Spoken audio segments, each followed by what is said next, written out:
अमानगढ़ कहां पड़ता है? स्टार्ट कर दीजिएगा। चलिए, पहला क्वेश्चन क्या है?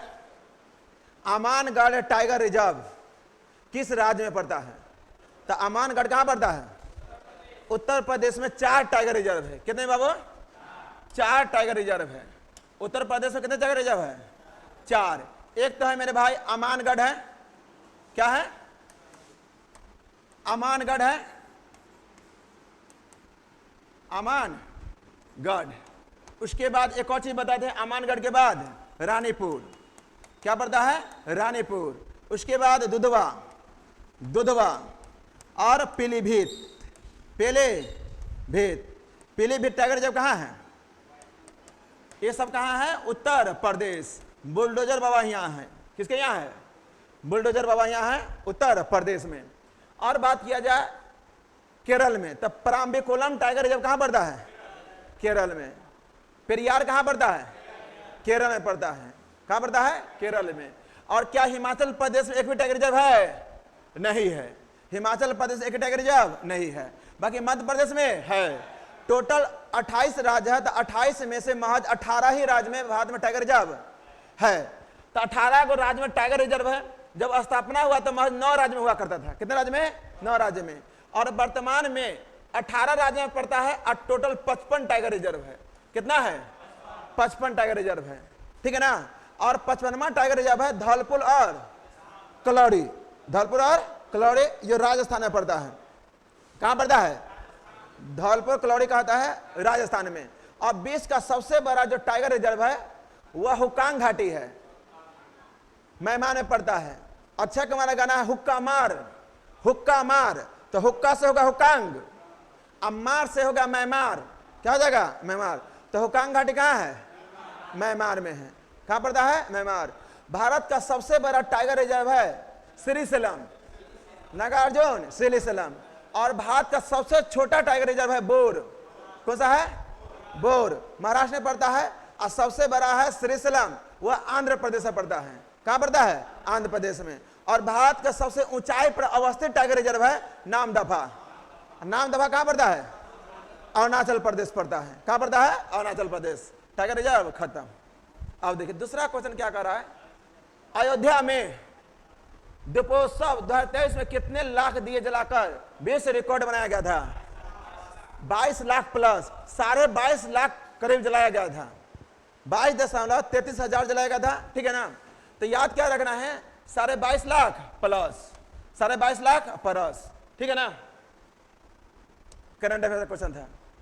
देखिएगा आप इसमें से 100 क्वेश्चन है ना, आप लोग इसमें 80-90 प्रश्न क्रॉस कर दीजिएगा। अब देखते जाइए, नहीं बनेगा तब ना। देखिए चरक किस वंश से संबंधित है? आज जो होमवर्क दिए थे कुषाण वाला, उसमें पहला ही लाइन लिखा हुआ है चरक के बारे में।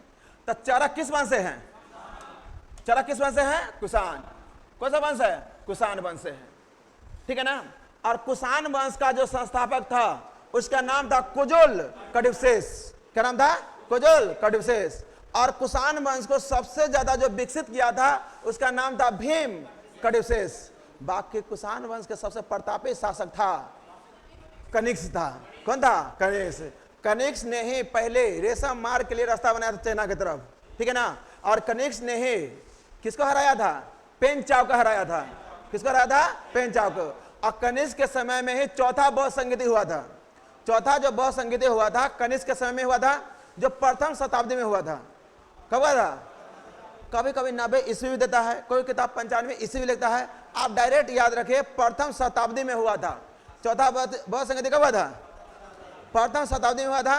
और चौथा जो बौद्ध संगीति हुआ था वह कुंडलवन कश्मीर में, कुंडलवन कश्मीर में हुआ था। ठीक है ना। और कुंडलवन कश्मीर में जो हुआ था, इसका जो अध्यक्षता किया था उसका नाम था वसुमित्र। क्या नाम था? वसुमित्र। और इसका जो उपाध्यक्ष था अश्वघोष। क्या नाम था? अश्वघोष। और कनिष्क को कहा जाता है, इसको द्वितीय अशोक भी कहा जाता है। याद रखिएगा, कनिष्क को द्वितीय अशोक भी कहा जाता है। समझे ना। तो ये किसके समय हुआ था? कुषाण। वही मौर्य वंश का संस्थापक की बात किया जाए तो इसका संस्थापक है चंद्रगुप्त मौर्य। मौर्य वंश का संस्थापक कौन है? चंद्रगुप्त मौर्य। वही गुप्त वंश के संस्थापक की बात किया जाए तो गुप्त वंश का संस्थापक था श्रीगुप्त। कौन था बाबा? श्रेयगुप्त। और शक वंश का संस्थापक कौन था? तो शक जो था ना इराक का था। कहां का था? इराक। कहां का था? इराक। और यहाँ का शासक बोलते थे मऊ। क्या बोलते थे? मऊ। तो इसका जो संस्थापक था ना मऊ था। कौन था? मऊ। तो यह इराक का था, ठीक है ना। और इसका जो संस्थापक था उसे क्या बोलते थे? मऊ। क्या बोलते थे? मऊ। और कुषाण का जन्म जानते हैं कौन किया था? कुजल कड़ुसेस। कुजल कड़ुसेस। आगे देखिए भीमराव अंबेडकर के बारे में। भीमराव अंबेडकर ने डिप्रेस्ड क्लास एसोसिएशन की स्थापना कब किया था? डिप्रेस्ड एसोसिएशन क्लास की स्थापना 1934 में किया था। कब किया था? 1930 में किया था। देखिए ऐसे कहा जाता है समाज में, ऐसा कहानी बना दिया हुआ है से एक होता है क्या बदले पेट्रोल पंप पर काम करने वाला एक अंबानी, ठीक है ना, एक धीरू भाई अंबानी देश का करोड़पति कैसे बन गया? 10वीं फेल आदमी सचिन तेंदुलकर वो क्रिकेट का भगवान कैसे बन गया? ठीक है ना। पेट्रोल पंप पर चाय बेचने वाला मोदी देश का प्रधानमंत्री कैसे बन गया? बाकी कोई इसी के बारे में बात किया है? स्कूल कॉलेज के बाहर बैठने वाला एक भीमराव अंबेडकर इस देश का नॉलेज ऑफ सिंबल कैसे बन गया? ये बात करता है। इस सबसे ज्यादा इस देश में जो डिग्री प्राप्त किए हैं भीमराव अंबेडकर। कहा देगा सचिन तेंदुलकर 10वीं फेल है, क्रिकेट के भगवान बन गए। अंबानी पेट्रोल पंप में काम करिए करोड़पति बन गए। मोदी जी चाय बेच के प्रधानमंत्री बन गए। बाकी इनका भी बात कर लिया कीजिए, जो स्कूल और कॉलेज के बाहर बैठ के पढ़ के देश का नॉलेज ऑफ सिंबल कैसे बन गए? सुने ना, इस देश में सबसे ज्यादा डिग्री प्राप्त किया है भीमराव अंबेडकर। और इनका जो जन्म हुआ था 14 अप्रैल 1891 में। 14 अप्रैल 1891 में। तो 14 अप्रैल 1891 में इनका जन्म हुआ था और मध्य प्रदेश के मऊ में हुआ था। कहां हुआ था? मध्य प्रदेश के मऊ में। और 1915 ईस्वी में इसने वकालत का डिग्री प्राप्त कर लिए थे। किसका डिग्री? वकालत का डिग्री प्राप्त कर लिए थे। और इसने भीमराव अंबेडकर ने 1930 ईस्वी में डिप्रेस्ड क्लास एसोसिएशन की स्थापना किए थे, ठीक है ना। और 1936 ईस्वी में, इसमें ऑप्शन नहीं है, 1936 ईस्वी में श्रमिक सेवक संघ की स्थापना किए थे। किसका स्थापना किए थे? श्रमिक सेवक संघ की स्थापना किए थे। श्रमिक सेवक संघ की स्थापना किए थे। श्रमिक सेवक संघ की स्थापना कब किए थे? 1936 में किए थे। और भीमराव अंबेडकर और महात्मा गांधी के बीच 24 सितंबर 1932 ईस्वी को पूना पैक्ट होता है। पूना पैक्ट होता है। पूना पैक्ट होता है महात्मा गांधी और भीमराव अंबेडकर के बीच। आया होता है 1932 में। और भीमराव अंबेडकर ही हैं जो दिल्ली बोले हैं, लंदन में जो 3 गोल में सम्मेलन हुआ था, 3 गोल में सम्मेलन में भाग लिए थे, ठीक है ना। 3 गोल में सम्मेलन भाग लिए थे कौन? भीमराव अंबेडकर। और भीमराव अंबेडकर के बारे में कहा जाता है कि लास्ट में बौद्ध धर्म अपना लिए थे। कौन धर्म अपनाए थे? कह दिए थे से आने वाला फ्यूचर में जो निम्न कास्ट होता है तुमको कोई इज्जत नहीं करेगा, इसलिए जितना भी निम्न कास्ट है तो एक धर्म की तरफ आ जाओ, बौद्ध धर्म की तरफ, ठीक है ना। अपना दिमाग को विकसित करो। और लास्ट में प्रेरणा दिए थे सभी जो निम्न कास्ट के है, ठीक है ना, उसको बौद्ध धर्म अपनाने के लिए प्रेरित किए थे। कौन किए थे? भीमराव अंबेडकर किए थे। भीमराव अंबेडकर। तो बात बुझाया? तब Bhimrao Ambedkar depressed class association की स्थापना कब किए थे? 1930। उसके बाद पूना पैक्ट कब हुआ था? 1932। श्रमिक सेवक संघ की स्थापना कब हुआ था? 1936। श्रमिक सेवक संघ की स्थापना 1936। उसके बाद बिहार मानवाधिकार आयोग का गठन कब हुआ था? तो बिहार मानवाधिकार आयोग का जो गठन हुआ था 2000 ईस्वी में। कब हुआ था? 2000 ईस्वी में। बिहार के बारे में पूरा कहानी देख लीजिए। बिहार कम लिखवाएंगे, अब बात ज्यादा बोलेंगे। सब बोलता है बहुत टाइम खींचते हैं। देखिए सबसे पहले बिहार में 1916 ईस्वी में बिहार में हाई कोर्ट का स्थापना किया गया था। किसका स्थापना किया गया था? तो बिहार के हाई कोर्ट का जो स्थापना हुआ है बाबू, बिहार के हाई कोर्ट का जो स्थापना हुआ है, इसका स्थापना हुआ 1916 में हुआ है। 1916 में। वही बात किया जाए पटना, हिलो डिलो नहीं, पटना विश्वविद्यालय का स्थापना, पटना विश्वविद्यालय का जो स्थापना हुआ है यह हुआ है 1917 में हुआ है। पटना विश्वविद्यालय का स्थापना 1917। वहीं पीएमसीएच का स्थापना जो है ना, पटना मेडिकल कॉलेज, तब पीएमसीएच का जो स्थापना हुआ है 1925।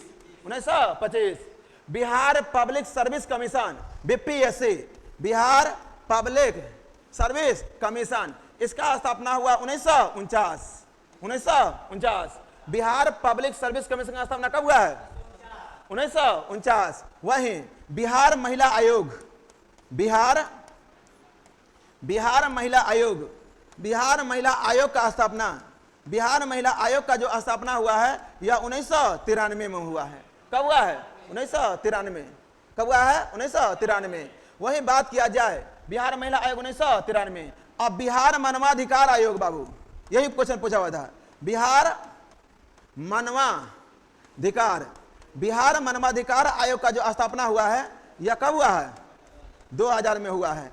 यह 2000 में हुआ था, बाकी इसका जो वैधानिक दर्जा दिया गया था 2008 में, इसका जो वैधानिक दर्जा दिया गया था 2008 में हुआ था, 2008 में हुआ था। ठीक है ना?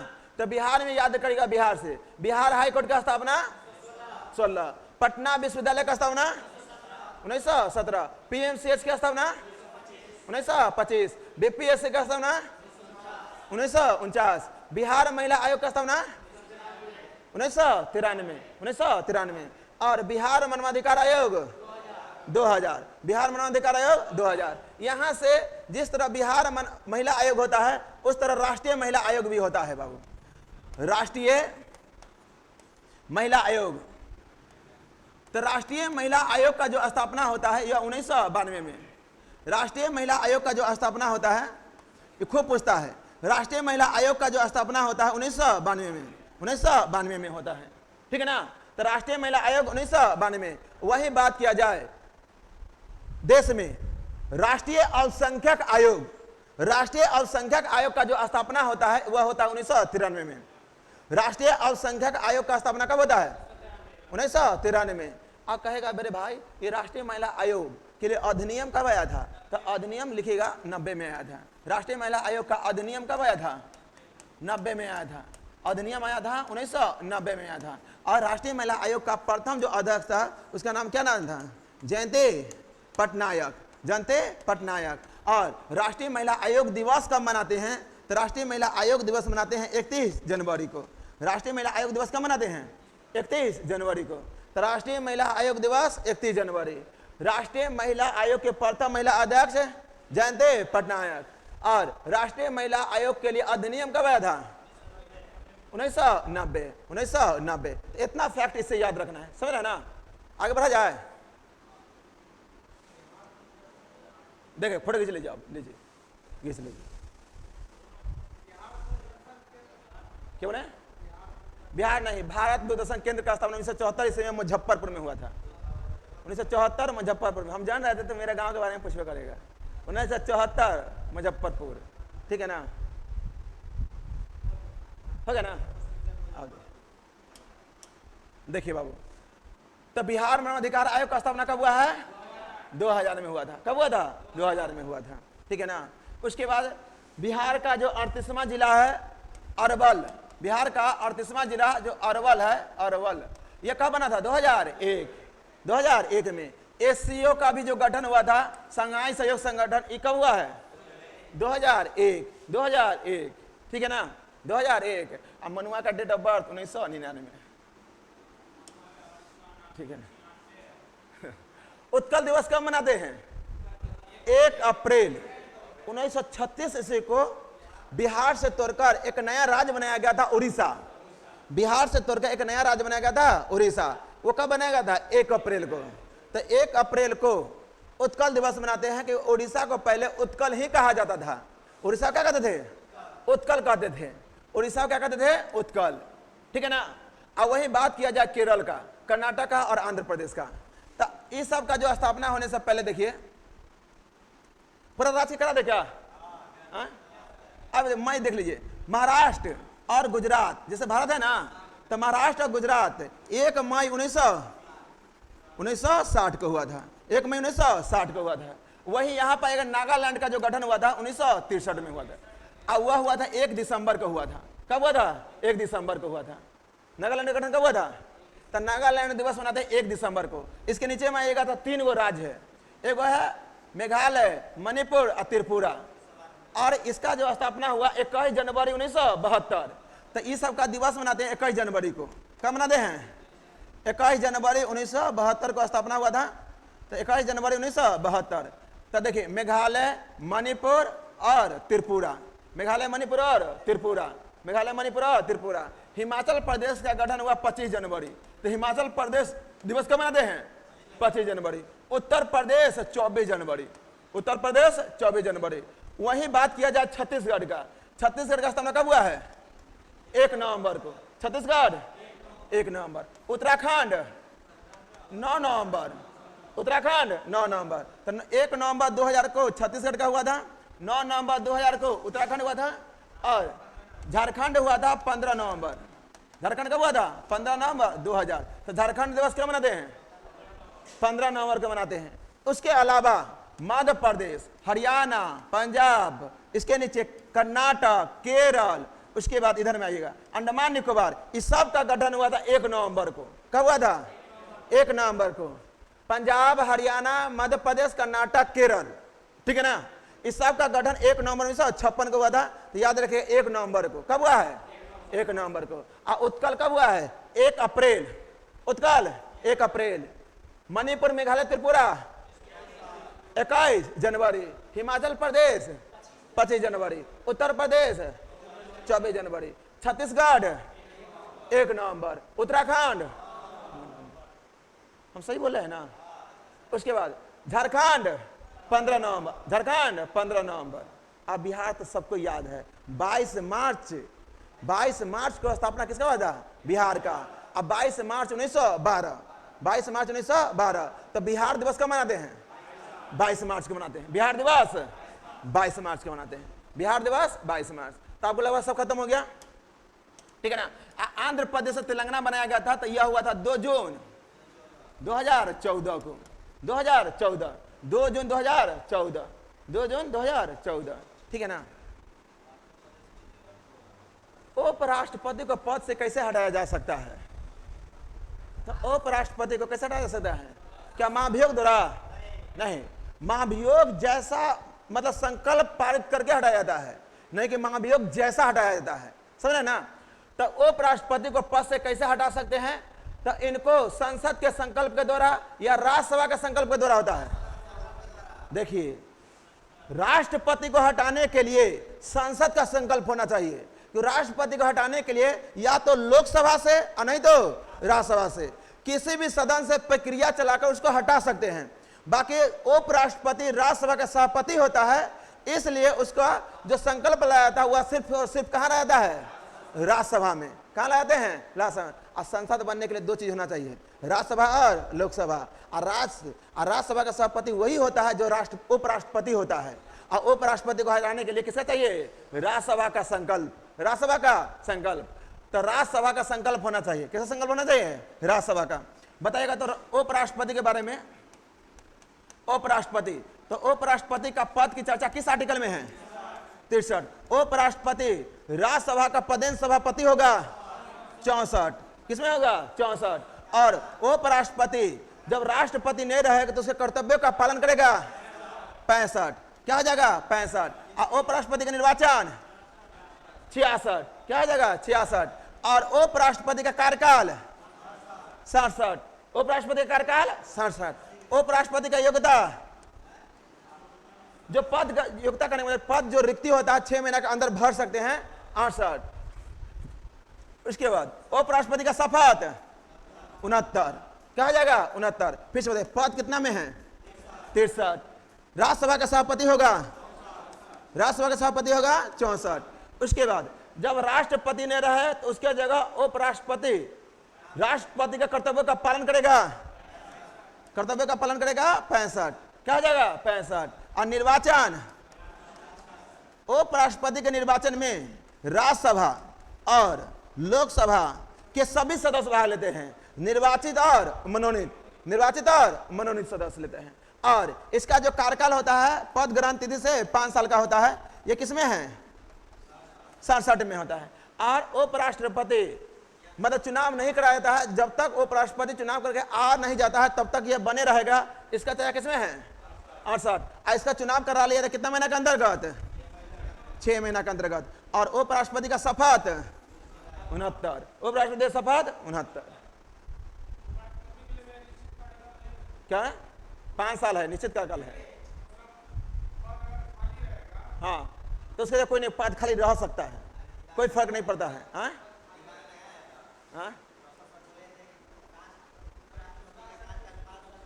हाँ कि नहीं बोल, फिर बोले। हाँ, उपराष्ट्रपति राष्ट्रपति का प्रसाद प्रयत्न होता है। मतलब ऐसे देखिए, निश्चित कार्यकाल होता है उपराष्ट्रपति। कभी आ जाए एग्जाम में तो गलती से मत मान लिएगा से नहीं उपराष्ट्रपति कार्यकाल नहीं होता है। बाकी ये भी बात सच है, राज्यपाल हो गया, उपराष्ट्रपति हो गया, महान्यायवादी हो गया, ये सब राष्ट्रपति का प्रसाद प्रयत्न होता है। अब प्रसाद प्रयत्न राष्ट्रपति को जब इच्छा होगा हटा सकता है, बाकी उपराष्ट्रपति को इच्छा नहीं हटा सकता है। इसको हटाने के लिए महाभियोग जैसी प्रक्रिया होना होगा। अब महाभियोग में वही बैठेगा जो राज्यसभा का सदस्य सब होगा। और राज्यसभा में 243 व्यक्ति बैठता है, 243 में से आधा व्यक्ति कह देगा ना ना ये रहवे करेगा, तो राष्ट्रपति वहां भी मुंह बाके रह जाए, कुछ नहीं कर पाएगा। समझे ना? तो वो एक अलग चीज हो गया। समझे ना? अब देखो, सबसे बड़ा अशोक चक्र कहां स्थापित किया गया है? टोपरा। बता सकते टोपरा कहां पड़ता है? हरियाणा में। टोपरा कहां है? यह टोपरा को दिल्ली लाया था। टोपरा को जो दिल्ली लाया था फिरोज शाह तुगलक। जो नहीं कहता है दिल्ली, टोपरा से दिल्ली किसने लाया है? फिरोज शाह तुगलक लाया है। पगला सुल्तान फिरोज शाह तुगलक। तब फिरोज शाह तुगलक ने ही टोपरा कला को कहां स्थापित किया था? दिल्ली में किया था। कहां किया था? दिल्ली में। ये बता सकते सारनाथ कहां पड़ता है? वाराणसी में। कहां पड़ता है? बनारस। सारनाथ कहां पड़ता है? बनारस। अब बोध गया कहां है? बिहार में। बोध गया को यूनेस्को सूची में कब शामिल किया गया था? 2002 में शामिल किया गया था। ठीक है ना? और नालंदा विश्वविद्यालय को कब शामिल किया गया था यूनेस्को सूची में? 2016। यूनेस्को सूची में नालंदा विश्वविद्यालय को जो कुमार गुप्त ने स्थापना किया था, इसको 2016 में स्थापित किया था, यूनेस्को सूची में शामिल किया था। अब बोध गया को 2002। बिहार का दो ही स्थल है, क्या बोलते उसको? स्मारक स्थल है जो यूनेस्को सूची में शामिल है। एक बोध गया है, एक नालंदा विश्वविद्यालय। और नालंदा विश्वविद्यालय का जो स्थापना किया था उसका नाम था कुमार गुप्त। क्या नाम है? कुमार गुप्त। अब देखिए, आर्द्रभूमि दिवस कब मनाते हैं? तो आर्द्रभूमि दिवस 2 फरवरी, क्योंकि 2 फरवरी 1971 के दिन ही 71 में घोषणा हुआ था। अब 72 में सम्मेलन हुआ था। कहाँ हुआ था? ईरान में। कहाँ हुआ था? ईरान में। और ईरान में एक जगह है रामसर। तो रामसर जो घोषित हुआ था ईरान में ही घोषित हुआ था। अभी वर्तमान समय देखा जाए तो विश्व में सबसे बड़ा रामसर स्थल है ऑस्ट्रेलिया में। कहाँ है? ऑस्ट्रेलिया में। और सबसे ज्यादा रामसर साइट की बात किया जाए तो भारत में नहीं है, ब्रिटेन में है। कहाँ है? ब्रिटेन में। अब भारत में रामसर स्थलों की संख्या हो गया 85। कितना हो गया है? 85। और लास्ट वाला जो रामसर साइट था नागी और नकटी, जो जमुई में है। नागी नकटी कहाँ है? अरे जमुई में है नागे नकटी। ठीक है ना? तो दोनों नागे नकटी कहाँ पड़ता है? जमुई में है। आगे नकटी, आगे क्या है? नागे, तब नकटी। तो नागे नकटी कहाँ पड़ता है? जमुई में है। ठीक है ना? तो आर्द्रभूमि स्थल जैसे कहेगा पाला आर्द्रभूमि कहाँ पड़ता है? मिजोरम में पड़ता है। ठीक है ना? जैसे तसो पूछा था पिछले बार दरोगा में, तो तसो कहाँ पड़ता है? लद्दाख में। तसो कहाँ है? लद्दाख में, है ना? तो रामसर स्थल आप लोग को भी याद करवाएं, एक दिन टारगेट लाएंगे और रामसर स्थल 50 को याद करवाना है। ट्रिक बैठा के याद करवा देंगे। सुने ना? आप बताइए। तो आर्द्रभूमि कब मनाते हैं? 2 फरवरी को। वही बात किया जाए 24 जनवरी को मनाते हैं। 24 जनवरी को क्या मनाते हैं? देखिए, 24 जनवरी 1966 ईस्वी के दिन ही इस देश के सबसे कम उम्र की महिला इंदिरा गांधी प्रधानमंत्री का शपथ ली थी। एक बालिका थी, इसीलिए 24 जनवरी को राष्ट्रीय बालिका दिवस मनाते हैं। तो राष्ट्रीय बालिका दिवस जो मनाते हैं कब मनाते हैं? 24 जनवरी। और 24 जनवरी को ही अंतर्राष्ट्रीय शिक्षा दिवस, इंटरनेशनल एजुकेशन डे। तो 24 जनवरी को 2 दिवस, इंटरनेशनल एजुकेशन डे और राष्ट्रीय शिक्षा दिवस, बालिका दिवस, सॉरी इंटरनेशनल मतलब अंतर्राष्ट्रीय शिक्षा दिवस यानी इंटरनेशनल एजुकेशन डे और राष्ट्रीय बालिका दिवस, यह मनाते कब है? 24 जनवरी। कि इंदिरा गांधी 24 जनवरी 1966 ईस्वी के दिन ही प्रधानमंत्री का शपथ ली थी, ठीक है ना। और महिला में सबसे अधिक समय तक काम करने वाली महिला यही है और एकमात्र ही है इंदिरा गांधी। 66 से लेकर 1977 और फिर 1980 से लेकर 1984 और इनका पुण्यतिथि होता है 31 अक्टूबर 1984 को देहांत हो जाता है दिल्ली में, ठीक है ना। 2 सिख आदमी इसको मिलकर क्या कर देता है? उड़ा देता है इंदिरा गांधी को, ठीक है। उसके बाद 4 फरवरी को मनाते हैं विश्व कैंसर दिवस। 4 फरवरी क्या मनाते हैं? विश्व कैंसर दिवस। आदमी का जब कैंसर होता है ना, चारों साइड से फाड़ देता है, आदमी कैंसर चारों साइड से फाड़ देता है, तो चारों ओर से 4 से 4 हो गया, फाड़ दिया से फरवरी, तब विश्व कैंसर दिवस कब मनाते हैं? 4 फरवरी को मनाते हैं। और यहाँ पर 24 फरवरी को मनाते हैं जो सीमा शुल्क होता है ना, राष्ट्रीय सीमा शुल्क दिवस, राष्ट्रीय सीमा शुल्क दिवस, राष्ट्रीय सीमा शुल्क दिवस मनाते हैं। 24 फरवरी को मनाते हैं राष्ट्रीय सीमा शुल्क दिवस मनाते हैं, ठीक है ना। और 21 फरवरी को मनाते हैं अंतर्राष्ट्रीय मातृभाषा दिवस। क्या मनाते हैं? अंतर्राष्ट्रीय मातृभाषा। बताइए ऑपरेशन फ्लड, पीटी में पूछा हुआ था, मेंस में क्वेश्चन आया था। बताइए ऑपरेशन जो फ्लड होता है ना बाबू, देखिए ऑपरेशन फ्लड ये आया था, यह 1970 ईस्वी में आया था। ऑपरेशन फ्लड कब आया था? ऑपरेशन जो फ्लड आया था यह 1970 ईस्वी में आया था। और इस समय देश का जो प्रधानमंत्री थे वह इंदिरा गांधी थे। कौन थे? इंदिरा गांधी। इस समय देश का जो प्रधानमंत्री थे वो कौन थे? इंदिरा गांधी। और ऑपरेशन फ्लड कि देश में दूध का उत्पादन लाने के लिए ही इंदिरा गांधी ने 1970 ईस्वी में वर्गीज कुरियन की अध्यक्षता में ऑपरेशन फ्लड की शुरुआत की थी, ठीक है ना। और ऑपरेशन फ्लड का शुरुआत कौन किया है? इंदिरा गांधी। और किसके अध्यक्षता में किया था? वर्गीज कुरियन। और वर्गीज जो कुरियन है इसको श्वेत क्रांति का क्या कहते हैं? जनक कहते हैं। जो वर्गीज कुरियन है श्वेत क्रांति का क्या कहते हैं? जनक कहा जाता है। तब वर्गीज कुरियन को श्वेत क्रांति का जनक कहा जाता है। और आइया ऑपरेशन फ्लड का शुरू हुआ था 1970 में।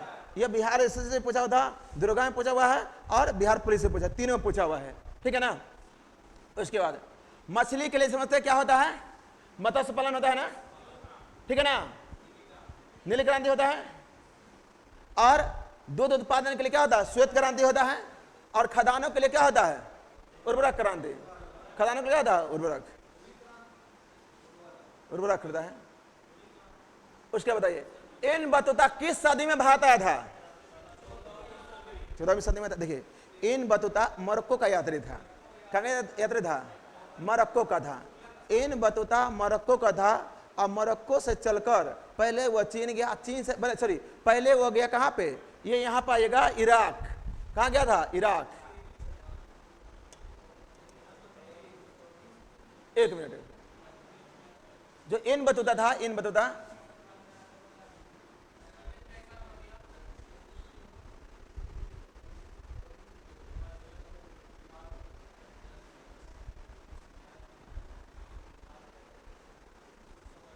जो इन बतूता था ना मोरक्को का था। कहाँ का था? मोरक्को। कहाँ का था? मोरक्को। देखिए नेट नहीं काम कर रहा है।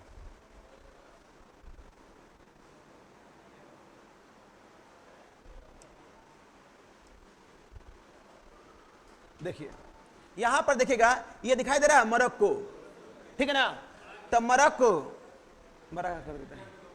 देखिए यहां पर देखिएगा, ये जो मोरक्को है दिखाई दे रहा है। अब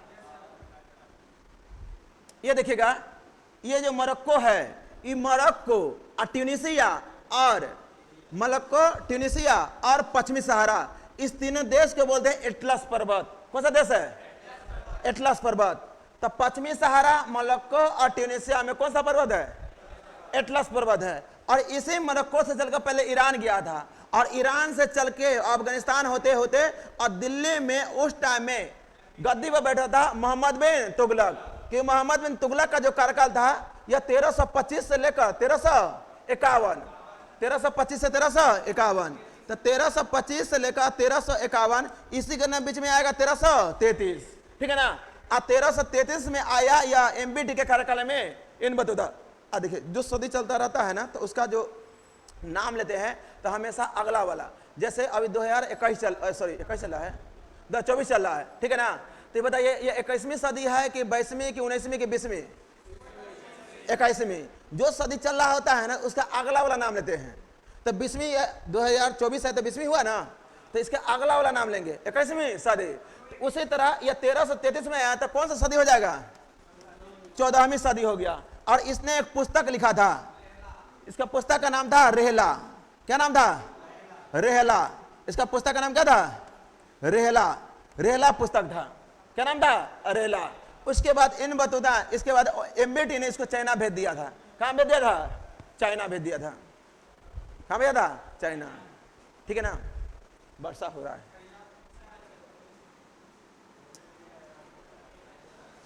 वो भाग गया।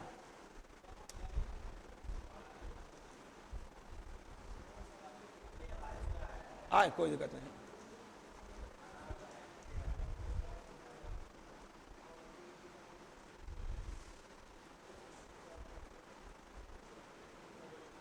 देखिए तो आप बता दीजिए मेरे भाई, तो इन बतूता किस देश कहां से भारत आया था? कब आया था? मोरक्को से आया था। कब आया था? 14वीं सदी में आया था। 14वीं सदी में। रेहला पुस्तक किसका है? किसके कार्यकाल में आया था? मोहम्मद बिन तुगलक। मोहम्मद बिन तुगलक। मोहम्मद बिन तुगलक। अब मोहम्मद बिन तुगलक किस वंश का था? तुगलक वंश का था। किस वंश का था? तुगलक। नाम में तुगलक, तो तुगलक वंश का था, ठीक है ना। देखिए ज्वारनद मुख यानी एस्ट्यूरी कौन सी नदी बनाती है? दुयो नदी बनाता है। लगभग 15 गो नदी है जो एस्ट्यूरी का निर्माण करती है। कितना नदी है? 15। सबका नाम बता देते। देखिए देखिए तो ज्वारनद मुख एस्ट्यूरी का कौन सा निर्माण करती है? तो ताप्ती है, और सबसे ज्यादा ताप्ती और नर्मदा। ताप्ती और नर्मदा। आप लोग को बहुत बार बताए हुए एस्ट्यूरी क्या होता है, डेल्टा क्या होता है, ठीक है ना। फिर से हाँ, नदी एस्ट्यूरी और डेल्टा। देखिए वैसा नदी जिसका ढाल बहुत तीव्र होता हो, वैसा नदी जिसका ढाल बहुत तीव्र होता है, बहुत ज्यादा गति में होता है, तो उसे बोलते हैं एस्ट्यूरी। और वैसा नदी जिसका गति बहुत निम्न होता है, बहुत स्लो होता है, उसे क्या बोलते हैं? डेल्टा। इस तरह किताब की भाषा, देहाती भाषा समझिए। देहाती भाषा क्या होता है? देखिए एस्ट्यूरी नदी किसे बोलते हैं? वैसा नदी जो अपना पानी का मुहाना लाता है और डायरेक्ट किसी सागर या महासागर में उझिल देता है, ठीक है ना, अपना मुंह में बिना गाद कचरा जमा किए हुए, तो वैसे नदी को एस्ट्यूरी नदी कहते हैं। और वैसा नदी जो पानी तो ला रहा है निम्न गति के साथ, बाकी अपने मुहाना पर ढेर सारा गाद जमा कर लेता है, कचरा जमा कर लेता है, तो उसे बोलते हैं डेल्टा नदी। क्या बोलते हैं? डेल्टा नदी। ऐसा समझिए जब मुंह में उल्टी करने का मन आता है, ठीक है ना, तो उल्टी करने का मन आता है, कितनों बढ़िया सामान खाए हुए रहते हैं, ठीक है ना, तो डायरेक्ट अंदर से हुमची आता है, ठीक है ना, आप मुंह में आता से डायरेक्ट उझिल देते हैं, कहते हैं उझिल देते हैं, तो वह हो जाएगा एस्ट्यूरी। क्या हो जाएगा? एस्ट्यूरी। और वह बढ़िया सामान खाए रहे, मटन खा लिए हैं 700 रुपये किलो वाला, ठीक है ना, अब मान लीजिए मटन का पीस यदि उल्टी कर रहे हैं, मटन का पीस आ गया, अब मुँह में रख लिए है, मटन मुँह में रख लिया है, अब पनियावा सिर्फ चुआ दिए हैं, तो वो हो जाएगा डेल्टा। क्या हो जाएगा? डेल्टा। समझ है ना। यानी कि डेल्टा अपना मुंह में कुछ रोक लेगा, बाकी एस्ट्यूरी कुछ नहीं रोक रहा। जो डेल्टा होता है उसका गति थोड़ा धीमा होता है, और एस्ट्यूरी का गति क्या होता है? तीव्र होता है। क्या होता है? तीव्र। तब बहुत सारा नदी जो डेल्टा है, आप देखिए एस्ट्यूरी जो नदी है वो कौन कौन है? देखिए सबसे पहले यहाँ पाइएगा साबरमती है। कौन सा है? साबरमती है। कौन सा है? साबरमती। उसके नीचे में आइएगा नर्मदा है। कौन सा है? नर्मदा। उसके बाद नीचे में आइएगा, नर्मदा के बाद ताप्ती है। कौन सा नदी है? ताप्ती है। और ताप्ती के बाद मांडवी है। कौन सा है? मांडवी है। और मांडवी के बाद जुआरी है। कौन सा नदी है? जुआरी नदी। कौन सा है? जुआरी। जुआरी के बाद भरत पूजा है। भरत पूजा है। भरत पूजा है। और भरत पूजा के बाद पंबा है। क्या है? पंबा। और पंबा के बाद पेरियार नदी है। कौन सा बाबू? पेरियार नदी। तो यह सभी नदी किसका निर्माण करती है? एस्ट्यूरी का। और जितना भी नदी एस्ट्यूरी का निर्माण करने वाला नदी, सब का सब यह पानी अरब सागर में गिराती है। कहाँ गिराती है? अरब सागर में गिराती है, ठीक है ना। कहाँ गिराती है? अरब सागर में गिराती है। तो साबरमती क्या हो जाएगा? साबरमती, नर्मदा, मांडवी, जुआरी, भरतपुजा, पंबा, पेरियार, पंबा और पेरियार, ये सब कोई सा निर्माण कर दी है? एस्ट्यूरी का। लगभग जितना भी नदी पश्चिम की तरफ बहता है ना, सब एस्ट्यूरी का निर्माण करती है। और जितना नदी पूरब की तरफ बहता है, गंगा नदी हो गया, गोदावरी हो गया, महानदी हो गया, इंद्रावती नदी हो गया, कृष्णा हो गया, कावेरी हो गया, बेगाई हो गया, ये सब किसका निर्माण करेगी? किसका निर्माण करेगी? डेल्टा का निर्माण करेगी। किसका करेंगे? डेल्टा। और साबरमती, नर्मदा, ताप्ती, मांडवी, जुआरी, भरतपुजा, पंबा, पेरियार, ये सब किसका निर्माण करेगी? अरब सागर की। मतलब किसका निर्माण करेगी? एस्ट्यूरी की। किसका निर्माण करेगी? एस्ट्यूरी के। मेरे भाई बता दीजिए, आप खुद से बता दीजिए, ताप्ती किसका निर्माण करेगी? एस्ट्यूरी। गोदावरी, महानदी, कावेरी, डेल्टा। डेल्टा। भारत की सबसे लंबी नदी कौन सी है? गंगा। दक्षिण भारत की सबसे लंबी नदी गोदावरी। कौन सा नदी है? गोदावरी। भारत की कौन सी नदी है जो अंतः स्थलीय नदी है? कौन सा है? गोमती। कौन सा नदी है? गोमती। जो अंतः एकमात्र नदी गोमती नदी है जो उत्तर प्रदेश के स्थलीय भाग से निकलता है और जाके गंगा में मिल जाता है, एकमात्र नदी है, ठीक है ना। क्या बोले? बिहार का अजय नहीं, बिहार में अजय नदी बहती है जो पश्चिम बंगाल से सीमा लगाती है, समझ रहे ना। यहां पर देखिएगा, देखिए यहां पर है ना बिहार, यहां पर आइएगा तो अजय नदी है ना, यहाँ जो फल्गु नदी है तो फल्गु के बाद बहता है यहीं पर अजय नदी, ठीक है ना। बिहार में अजय, बिहार का अजय नहीं, बिहार में अजय नदी ही है। तो बिहार में क्या है? अजय नदी ही है। बिहार का अजय नहीं बोलते, बिहार के अजय नदी ही है, यहाँ पर फल्गु के बाद बहता है, ठीक है ना। सबसे नीचे ये इधर में आएगा तो कर्मनासा है। क्या है? कर्मनासा। कर्मनासा के बाद यहाँ पर आइएगा तो सोन है। क्या है? सोन। और सोन के बाद आइएगा तो क्या पड़ता है? पुनपुन। क्या है? पुनपुन नदी है। क्या है? पुनपुन। पुनपुन के बाद आएगा तो फल्गु है, और फल्गु के बाद है क्यूल। क्या है? क्यूल। और क्यूल के बाद पड़ता है अजय। क्या है? अजय। अजय। अब देखिए विद्युत शक्ति की इकाई क्या होता है? जब शक्ति रहेगा ना तो किसी को क्या लगा सकते हैं? वाट। क्या लगा दीजिएगा? वाट। तब विद्युत शक्ति का इकाई क्या होता है? वाट। और विभवांतर का क्या होता है? विभवांतर कैसा इकाई क्या होता है? वोल्ट होता है। क्या होता है? वोल्ट। क्या होता है? वोल्ट। विभवांतर का वोल्ट। और ऊर्जा के मतलब क्या होता है? ऊर्जा का जूल। ऊर्जा क्या होता है? जूल। और कूलम किसका होता है? आवेश का। कूलम किसका होता है? आवेश का ऐसा मतलब क्या होता है? कूलम। ऊर्जा का जूल, शक्ति का वाट, विभवांतर का वोल्ट। विभवांतर का वोल्ट। इसके बाद आगे बढ़ा जाए। आज 50 क्वेश्चन करवाना है। सभी अम्ल में पाए जाने वाला तत्व कौन होता है? हाइड्रोजन। हाइड्रोजन एक ऐसा तत्व है जो सभी अम्ल में पाया जाता है, ठीक है ना। जो आयन देता है ना, आयन मतलब समझते हैं ना, नमक।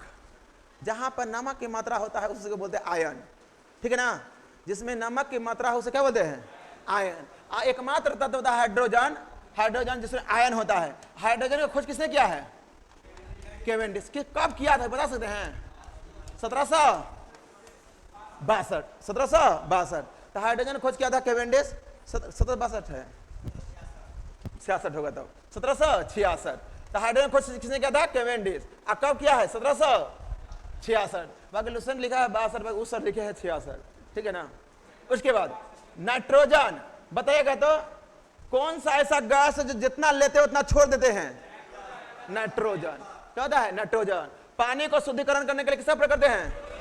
क्लोरीन। किसका प्रयोग करते हैं? पानी को शुद्ध करने। जैसे रेलवे स्टेशन जो पानी नहीं होता है, और तो लोग बहुत कम पीता है, और तो खरीद लेता पानी। जो पहले पानी नहीं निकलता था उसमें क्लोरीन डाल के पीता था लोग पानी, ठीक है ना। नाला का पानी उठा लेता था और वही पानी साफ करके उसे संभल। प्रकाश तंतु किस नियम पर कार्य करता है? प्रकाश के पूर्ण आंतरिक परावर्तन के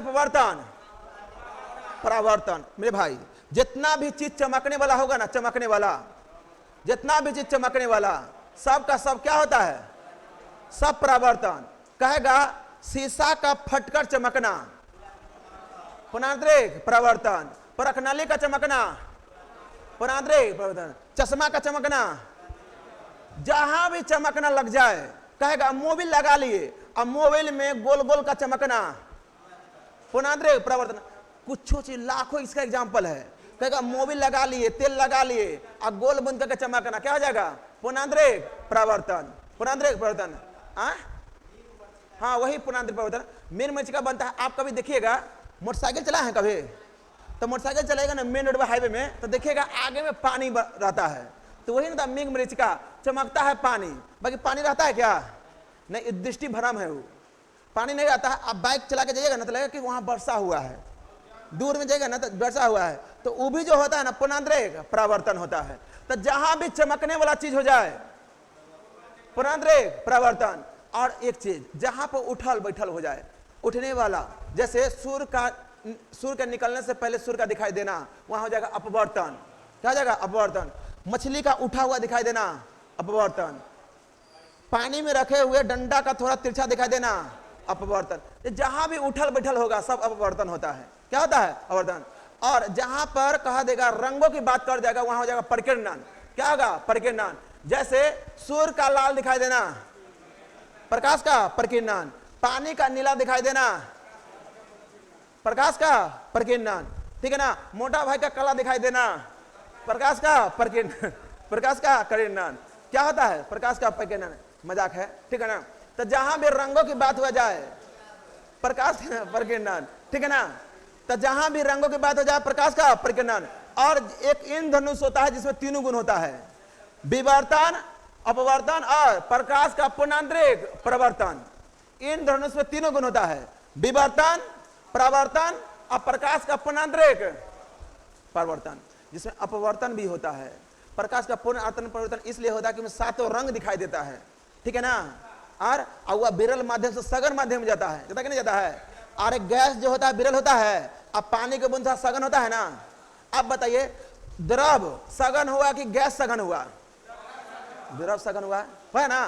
तो गैस से सूरज की रोशनी आया, गैस में आया, द्रव में चला गया, तब विरल माध्यम से सघन माध्यम से जाता है, उसी को क्या बोलते हैं? पुनाद्रिक प्रवर्तन। पुनाद्रिक प्रवर्तन।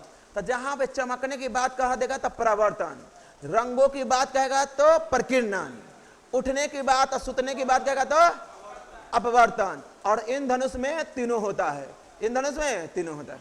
ठीक है ना? तो आप बता दीजिएगा रंग वाला क्या हो जाएगा?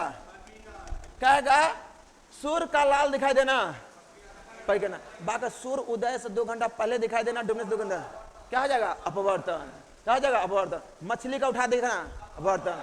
सिक्का का उठा हुआ दिखना, क्या बोलते हैं, छड़ी का तिरछा दिखाई देना, मुंह में मोबिल लग जाता है तो उसका मतलब मुंह में चमकीला दिखाई देना, अब क्या हो जाएगा? प्रवर्तन। ठीक है ना? जितना भी चकमकने वाला, कहेगा दरार फट गया शीशा में, क्या होता है? अब प्रवर्तन होता है। ठीक है ना? कौन सा संयोजी उत्तक नहीं है?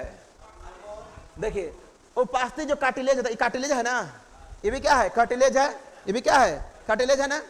तो कार्टिलेज होता है ना, यह संयोजी उत्तक होता है। रक्त भी क्या है? संयोजी उत्तक होता है। और हड्डी, ठीक है ना? मेरे भाई देखिए 3 को तो याद रखिएगा, इसका 3 को याद रखिए। एक होता है बबली। क्या होता है? बबली। देखिए बबली, बोन, बोन, लिगामेंट। बी मतलब होता है हड्डी, बोन मतलब क्या होता है? अरे बोन मतलब हड्डी, अब बोन मतलब हड्डी। मेरे भाई देखिए, बोन में बोन जोड़ दिया, क्या हो गया?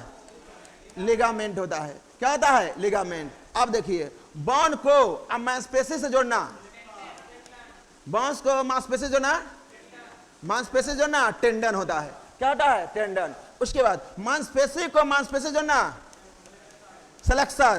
क्या होता है? फ्लेक्सर। तब मांसपेशी को मांसपेशी से जोड़ता है फ्लेक्सर।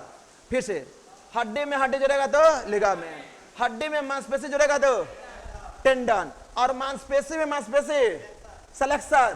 क्या होता है? सिलेक्शन नहीं, सिलेक्सर। क्या होगा? सिलेक्सर। क्या होगा? सिलेक्सर। इसके बाद क्या हार्मोन, हार्मोन क्या संयोजी उत्तक होता है? यह प्रेरित करने वाला होता है। हार्मोन का बहुत खतरनाक काम होता है, हार्मोन से बच के रहना है, बच के। उड़ीसा के बादाम की पहाड़ी में कौन सा अयस्क निकलता है? एंथ्रासाइट, हेमाटाइट, सिडेराइट और लिमोनाइट, कौन होगा? देखिए लोहा का 4 गो होता है ना, उस दिन वो ट्रिक बताए थे ना, हेमा मालिन कुछ बताए थे ना। हे से क्या होता है? हेमाटाइट। और मां से क्या होता है? मैग्नेटाइट। हेमा मालिन कुछ बताए थे, हेमा मां से होता है मैग्नेटाइट। क्या होता है? मैग्नेटाइट। हेमा मालिन सीधी है। और सी से क्या होता है? सिडेराइट। सी से क्या होता है? सिडेराइट। हेमा मालिन भूल गए, हम याद नहीं है अभी, ठीक है ना। देखिए तो उड़ीसा के बादाम की पहाड़ी में कौन सा एक्स होता है? तो क्या होगा? सिडेराइट। देखिए यहां पर एक चीज होता है, देखिए लोहा होता है ना, देखिए लोहा होता है ना, लोहा, तो लोहा का जो सबसे अधिक आघात वर्धनीय होता है, तांबा के बाद कौन होता है? लोहा ही होता है, मतलब तीसरा स्थान आता है, दूसरा नहीं, तीसरा स्थान आता है लोहा। और इसका गलनांक भी उच्च होता है, और उष्मा के कभी होता है? चालक होता है। और विद्युत का भी क्या होता है? चालक होता है। तो लोहा उष्मा का भी चालक होता है, विद्युत का भी चालक होता है, आघात वर्धनीय होता है, ठीक है ना। और इसके 4 गो एक्स है। कितने एक्स है? 4। एक होता है हेमाटाइट। क्या होता है? हेमाटाइट। हेमाटाइट। एक क्या होता है? मैग्नेटाइट। मैग्नेटाइट। एक क्या होता है? सिड, हाँ सहेली, ठीक है ना। क्या बोलते हैं? सहेली। देखिए अभी हो जाएगा, सहेली है। देखिए सहेली है। देखिए बाबू, हे से क्या होगा? हेमाटाइट। हे से हेमाटाइट, सा से सिडेराइट, सा से सिडेराइट और सहेली। लिग्नाइट नहीं होता है। ले से क्या होगा? लिग्नाइट। ले से क्या होता है? लिग्नाइट। ले से क्या होता है? लिग्नाइट। तो ले से तो ले से क्या होता है?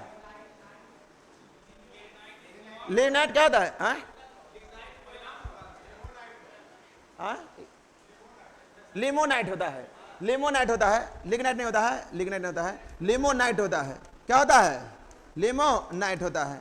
देखिए कोयला का 4 गो होता है, कोयला देख लीजिए, कोयला का टिकरी याद रखिएगा, ए बी लिपि, लिपि। ए से होता है एंथ्रासाइट, ए से एंथ्रासाइट।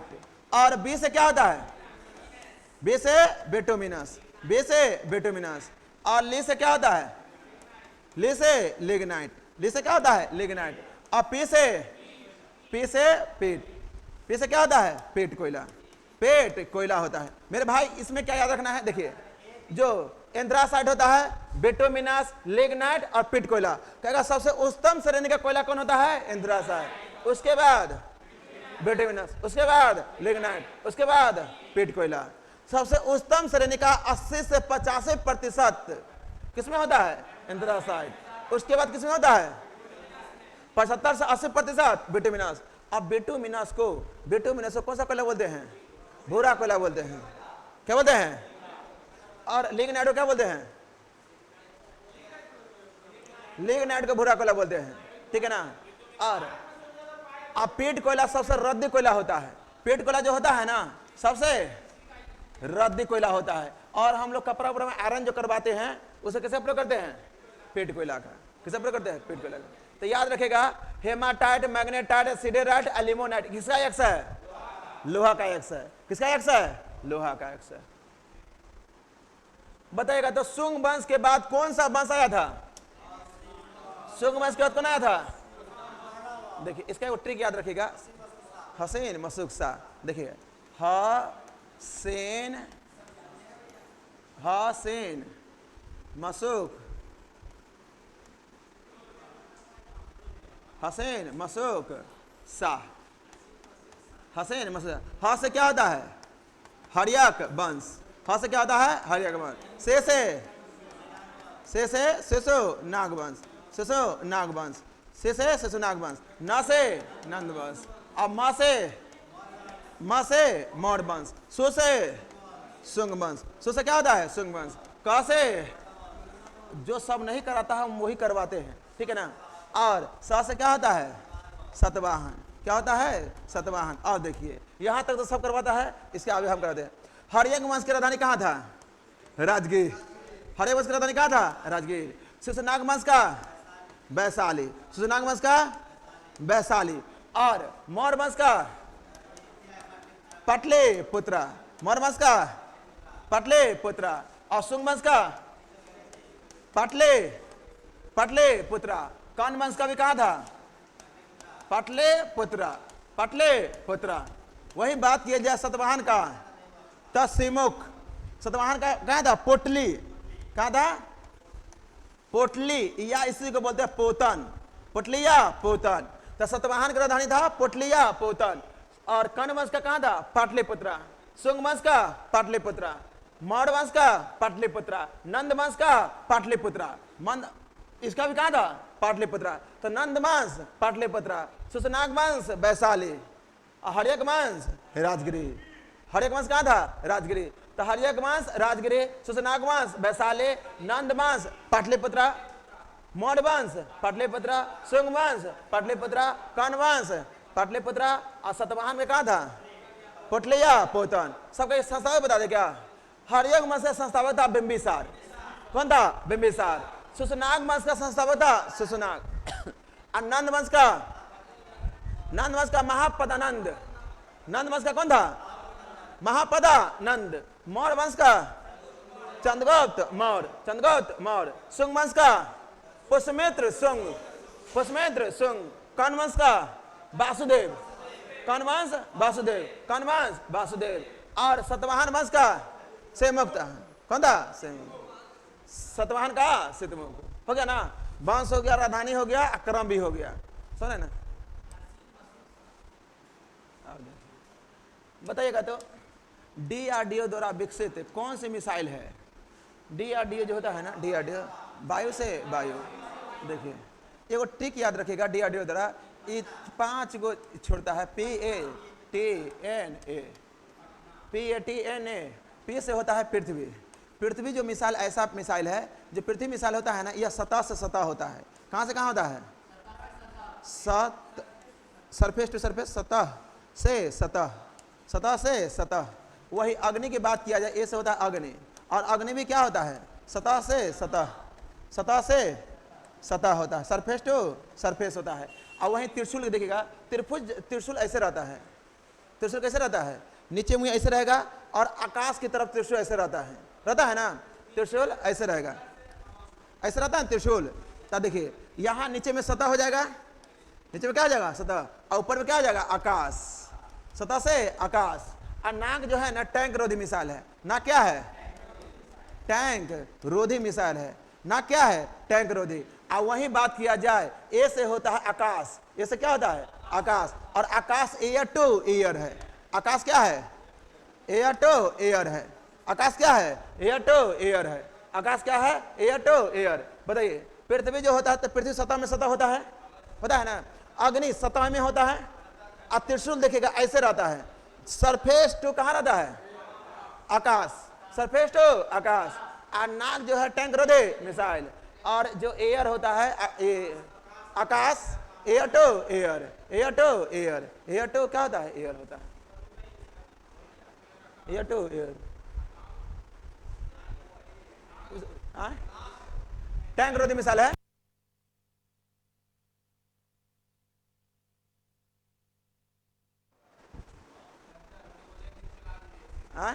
चला देंगे, ये तो अब अपने हाथ में, पैसा देते हैं भाई, खर्चा लगता है।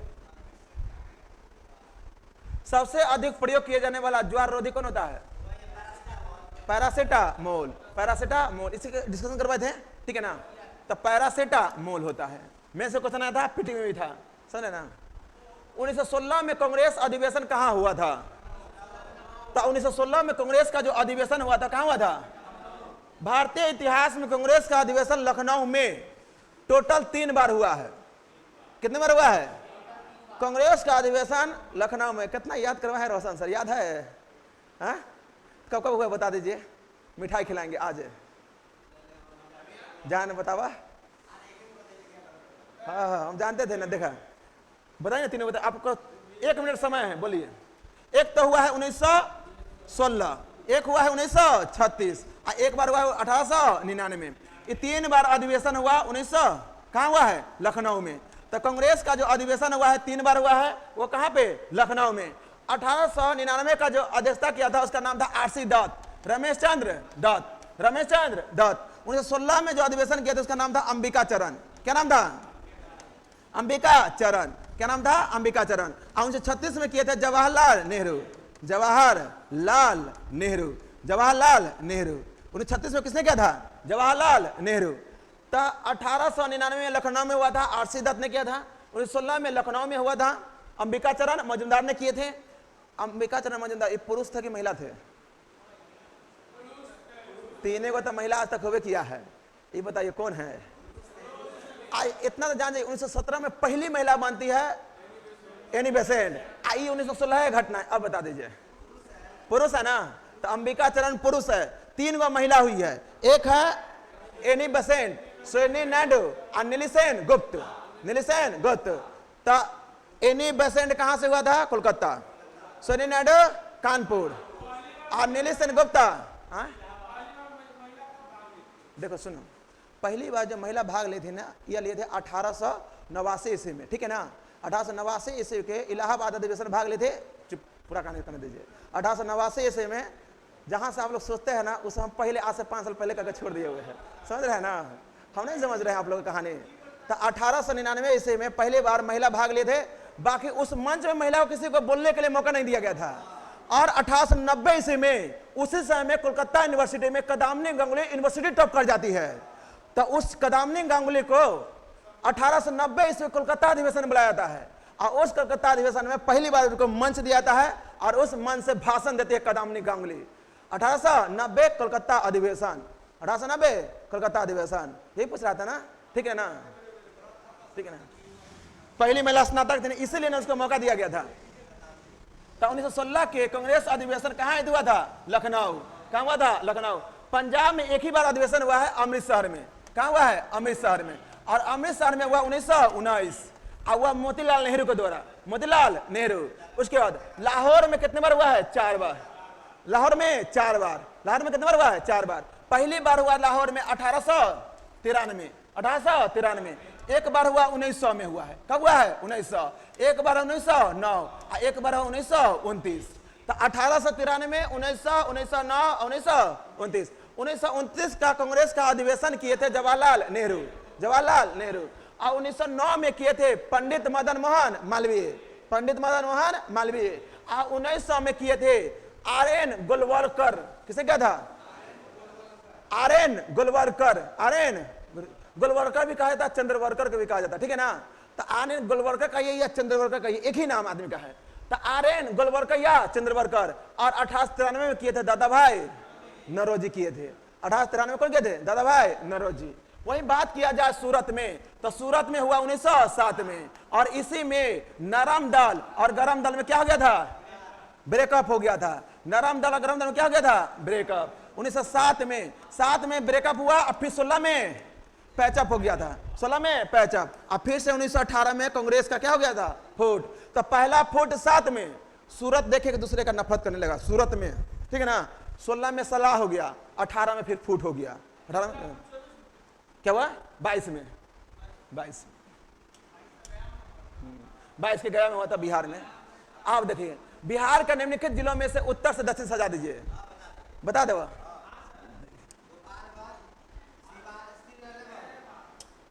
देखिए बिहार का जो है ना, आप लोग को देख लीजिए,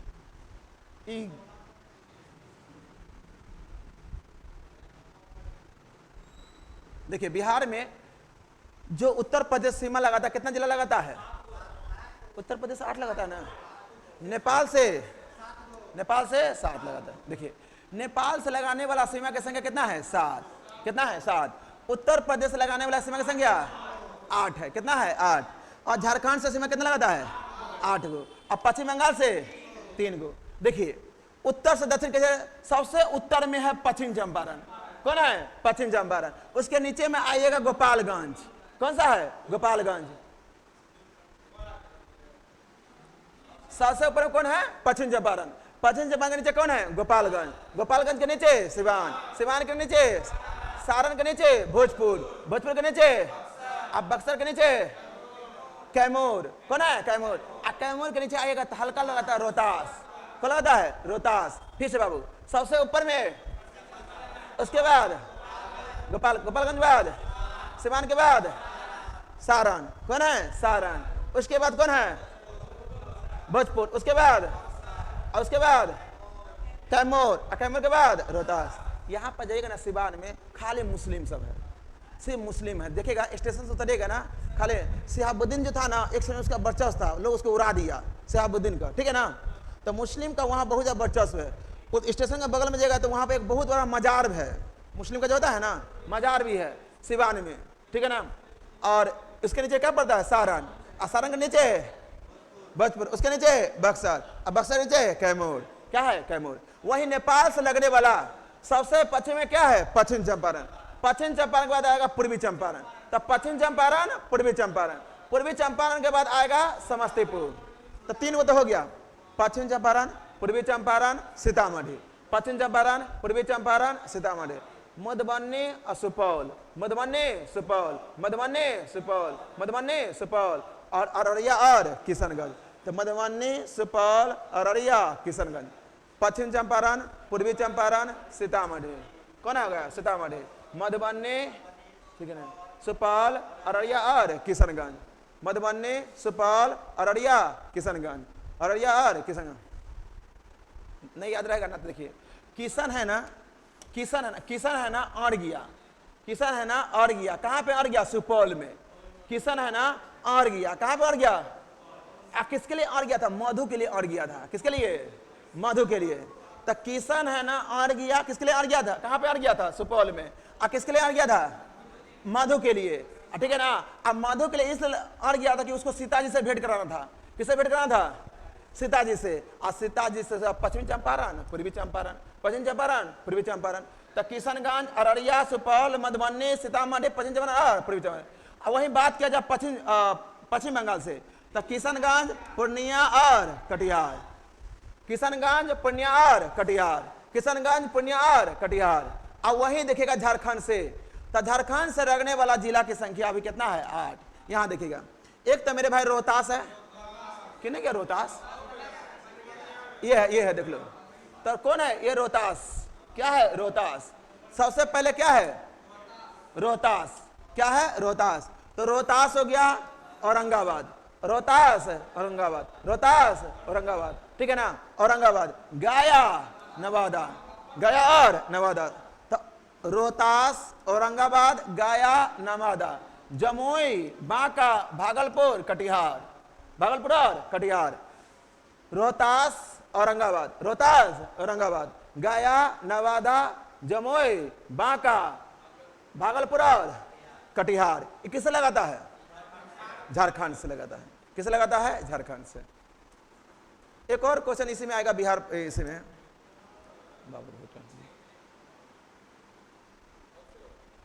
2500 क्वेश्चन कराते, 2500 करा के तब स्टडी करवाएंगे, बहुत समय हो जाता है। तो भाई अपना से कोशिश करते हैं जल्दी जल्दी खींचने का, बाकी बहुत समय है। देखिए तो आप बता दीजिएगा ना। अब सबसे ऊपर कौन है गोपालगंज, उसके नीचे सिवान, उसके नीचे बक्सर, उसके नीचे रोहतास। 1 2 3 4, 1 2 3 4। कांग्रेस का पहला विभाजन किस वर्ष हुआ था, अभी बताए थे, सूरत अधिवेशन 1907। क्योंकि यहाँ भारत में सूरत में अधिवेशन हुआ था, तो रास बिहारी बोस नहीं, रास बिहारी घोष, रास बिहारी घोष, रास बिहारी बोस जाके बम पटके थे, बोस क्या किए थे बम पटके थे। अब वही बोस आजाद हिंद फौज का जाके गठन करते हैं जापान में, ठीक है ना। तो सूरत अधिवेशन में नरम दल और गरम दल में क्या होता है विभाजन होता है। फिर जाके लखनऊ में खींच से क्या होता है पैचअप हो जाता है 1916। और फिर से हसन इमाम की अध्यक्षता में 1918 में क्या होता है ब्रेकअप हो जाता है, क्या होता है ब्रेकअप होता है। ये तो बता दिए। नागपुर अधिवेशन कब हुआ था 1891, और इलाहाबाद अधिवेशन 1888, 1892, 1910, ठीक है ना। बीसम को चुनना है, बताइए नाई, दर्जी, लोहार और बढ़ई। देखिए नाई जो होता है इसका अपना पेशा होता है, लोहार का अपना पेशा होता है, हंसुआ खुरपी बनाता है। बढ़ई जो होता है ना, बढ़ई बड़े समझते किसे बोलते हैं, लकड़ी को जो कटवाता है, ठीक है ना। और उसके बाद दर्जी जो होता है ना, दर्जी कोई भी आदमी कर सकता है, नहीं करता है। मान लीजिए मोनू का बियाह हुआ, मोनू अपना कन्या से दर्जी काम करवा लिया, ठीक है ना, करवाता कि नहीं करवाएगा। और मान लेते हैं कोई भी आदमी दर्जे काम कर सकता है, बाकी इस सब का अपना पेशा है। क्या किसी को कहिएगा राजपूत भूमिहार को केस काटने के लिए काट देगा? देखिए एक प्यार मोहब्बत से काट देगा अलग बात है, ठीक है ना। बाकी राजपूत भूमिहार के कन्या भी रहेगा, नहीं तो घर में सिलाई के काम कर लेती है। यदि उसका हस्बैंड का कपड़ा फटा हुआ है तो सिलाई के काम कर लेती है। सास का किसी कपड़ा वपड़ा फटा हुआ है, सास का कपड़ा सी देती, सीधे कि नहीं सीधी है। बउआ से कपड़ा फटा हुआ सी देती है। आजकल तो महिला सब कॉलेज में यूनिवर्सिटी में जाके सीती रहती है, बोला इससे बोला नहीं होता है, ठीक है ना। टांग पर टांग ऐसे धर लेती है, टांग ऐसे धर लेती है और गोदी में रखे ऐसे ऐसे ऐसे करते रहती है। और मैडम जी पानी पी जाए, जो ना बाद में आना, ठीक है ना, ऐसे सीते रहती है, ठीक है। तब बताइए, तब बीसम समझ में गया ना, क्या जगह दर्जे। लकड़ी, देखिए लकड़ी फर्नीचर से बनता है, तो गेहूं का क्या बनेगा? रोटी। ये बिहार द्रोह का मेन सा क्वेश्चन है, समझे ना। ऐसा कोई क्वेश्चन लगा है जो हार्ड है, ठीक है ना, मेन सा क्वेश्चन यही है। पीटी से बहुत बहुत बहुत इजी होता है मेंस, ठीक है ना। तो लकड़ी फर्नीचर हो गया और रोटी गेहूं हो जाएगा। वही देखिए, आपातकाल में कौन सा अनुच्छेद निष्क्रिय नहीं होता है? 20-21 44वां संविधान संशोधन 1978 के माध्यम से कह दिया गया कि से किसी भी परिस्थिति में आर्टिकल 20 और 21 आर्टिकल 359 के तहत निरस्त नहीं होगा, निरस्त नहीं होगा। यह 44वां संविधान संशोधन 1978 के माध्यम से किया गया था, 1978। और आर्टिकल 358 352 लागू होता है, 352 लागू होता है, 358 अपने आप एक्टिवेट हो जाता है। और जो हमारा मौलिक अधिकार 19 वो क्या होता है? निरस्त हो जाता है। क्या होता है? निरस्त हो जाता है। इसका बहुत डिस्कशन करवाएंगे। इसका देखिए, कोलकाता का सहयोगी बंदरगाह कौन है? बताइए, कोलकाता में कौन बंदरगाह है? हल्दिया। कौन जगह? हल्दिया। इसका डिस्कशन ज्यादा नहीं करवाएंगे। तो कोलकाता में क्या है? हल्दिया। केरल में क्या है? कोची। पारादीप कहाँ है? पारादीप कहाँ है? उड़ीसा। अब विशाखापट्टनम, सबसे गहरा बंदरगाह विशाखापट्टनम। डॉल्फिन नोज से छिपा हुआ बंदरगाह विशाखापट्टनम, विशाखापट्टनम। और भारत का पहला कृत्रिम बंदरगाह चेन्नई। भारत का पहला बंदरगाह चेन्नई। कौन सा है? चेन्नई। भारत का सबसे प्राचीन बंदरगाह चेन्नई। अब भारत का सबसे बड़ा प्राकृतिक बंदरगाह मुंबई। अब मुंबई के भार को कम करने के लिए नन्हा सुबह की स्थापना किया गया था, जिसको जवाहरलाल नेहरू कहा जाता है। जवाहरलाल नेहरू कहा जाता है। और यहां पाइएगा तो ज्वारनद मुख बंदरगाह पड़ता है कहां पे? कंडला। कंडला कहां पड़ता है? गुजरात। कंडला कहां है? गुजरात। मारमू गांव बंदरगाह कहां है? गोवा। कहां है? गोवा। अब मैंगलोर बंदरगाह कहां है? कर्नाटक। कहां है? कर्नाटक। तो बता दीजिए। 14वां अखिल भारतीय पुलिस कमांडो के 22 जनवरी 2024 का आयोजन कहां किया गया था? तो कुपलुकपदा विशाखापट्टनम। कुपलुकपदा विशाखापट्टनम। इस बार मेन से भी करंट पढ़ के जाइएगा, समझ रहे ना। बहुत सारा बच्चा का करंट नहीं पढ़ के गया था, गलत हो गया था, ठीक है। 7 करंट था तो खास नहीं था, इसी में 7 समझ रहे ना। किसी का 1 नंबर से मेरिट छूट जाता, समझ रहे ना। तो आपको सब लेकर चला है ना। तो 14वां अखिल भारतीय कमांडो प्रतियोगिता 22 जनवरी 2024 का आयोजन कहां हुआ था? कुपलुकपदा विशाखापट्टनम। समान नागरिक प्रावधान किस अनुच्छेद के अंतर्गत है? 44। किसके अंतर्गत है? 44। पता है ना 44 के बारे में? प्रसूति सहायता 42, कुटीर उद्योग 43, ग्राम पंचायत का गठन 40। उसके बाद आर्टिकल 35 क्या कहता है? से संसद मौलिक अधिकार के लिए कोई भी कानून बनाएगा तो वह प्रभावी होगा। यह चर्चा किस आर्टिकल में है? 35 में है, ठीक है ना। उसके बाद 41 में काम शिक्षा रोजगार पाने का अधिकार। काम शिक्षा रोजगार पाने का अधिकार। 45 में है 6 वर्ष से कम उम्र के बच्चा को राज्य सरकार कर्तव्य शिक्षा उपलब्ध कराए। आंगनबाड़ी की स्थापना जो किया जाता है आर्टिकल 45 के तहत। गलत बना के देख रहे हैं, आर्टिकल 45 के तहत हम गलत छह बोलेंगे। हाँ तो 06 वही होता है। 06 मतलब क्या था? आंगनबाड़ी। आप मान लीजिए आपका बेटा हो जाएगा 15 साल का, क्या आंगनबाड़ी भेजेगा पढ़ने के लिए? कहाँ भेजेगा? हाँ ठीक, आंगन। उसके बाद पोगा घाटी याद करवा है। पोगा घाटी कहाँ है? देखिए पोगा घाटी कहाँ पड़ता है? लद्दाख। पोगा घाटी कहाँ है? लद्दाख। देखिए एक होता है जियोथर्मल, एक होता है न्यूक्लियर पावर प्लांट। क्या होता है? Nuclear power plant. और एक होता है नाभिकीय पावर प्लांट। क्या होता है? नाभिकीय पावर प्लांट। 3 प्रकार का, तीनों का कल हम डिस्कशन करवाएंगे और लगभग 100 है उसमें, 100 है। तो भूतापीय लगभग 55 गो है और 7-8 गो तो ये था पुगा घाटी जो था ये भूतापीय। भूतापीय किसे कहते हैं? वैसा ऊर्जा जो जमीन से उष्मा प्राप्त करके, वैसा ऊर्जा जो जमीन से ऊर्जा प्राप्त करके लोगों को बिजली उपलब्ध करवाते हैं या पानी उपलब्ध करवाते हैं, उसे क्या कहते हैं? भूतापीय कहते हैं। ठीक है ना? क्या बोलेंगे? भूतापीय कहेंगे। अब बस एक अभी याद रखिए, पुगा घाटी कहां पड़ता है? लद्दाख में। पुगा घाटी कहां पड़ता है? लद्दाख। पुगा घाटी कहां है? लद्दाख। रह दे 3500 क्वेश्चन है, ये है। बताइए, लोकसभा के अध्यक्ष उपाध्यक्ष दोनों की अनुपस्थिति हो तो लोकसभा का बैठक का सुगम कौन बनाता है? अध्यक्ष के पैनल। आप बता दीजिए, हम पहले बहुत चर्चा किए हुए हैं। अध्यक्ष का पैनल होता है जब लोकसभा के अध्यक्ष उपाध्यक्ष को हटाने संबंधी विचार चल रहा होता है आर्टिकल 96 के तहत, तो क्या वह पीठासन में भाग लेगा? नहीं लेगा। उसके जगह एक पैनल बैठाया जाएगा। क्या बैठाएगा? पैनल। तो वही पैनल उसका देखरेख करेगा। वह अध्यक्ष क्या होगा? पैनल होगा। ठीक है ना? राज्यसभा का अध्यक्ष नहीं होता है, राज्यसभा का सभापति होता है। राज्यसभा का सभापति, यह होता है आर्टिकल 89। सभापति आर्टिकल 89, आर्टिकल 89। राज्यसभा का उपाध्यक्ष ये भी होता है 89। इसको हटा देंगे 90, हटाएंगे 90। ठीक है ना? लोकसभा अध्यक्ष चुनाव किस तिथि, मतलब लोकसभा का चुनाव की तिथि किसके द्वारा घोषित किया जाता है? निर्वाचन नहीं, राष्ट्रपति के द्वारा। कौन करेगा? राष्ट्र। लोकसभा के अध्यक्ष चुनाव देख रहा है, लोकसभा का अध्यक्ष पूछ रहा है। देखिए, चुनाव आयोग राष्ट्रपति चुनाव करवाता है, उपराष्ट्रपति चुनाव करवाता है, गांव में पंचायत का चुनाव करवाता है। ठीक है ना? ये राष्ट्रपति मतलब राष्ट्रपति का चुनाव, उपराष्ट्रपति चुनाव, विधानसभा का चुनाव, विधान परिषद का चुनाव, यह सब करवाता है निर्वाचन आयोग। कौन करवाता है? निर्वाचन आयोग। बाकी यहाँ पर क्या पूछ रहा है? लोकसभा के अध्यक्ष का चुनाव, इसका घोषणा कौन करेगा? राष्ट्रपति। क्योंकि राष्ट्रपति ही इसका नियुक्ति करता है। लोकसभा के क्या बता,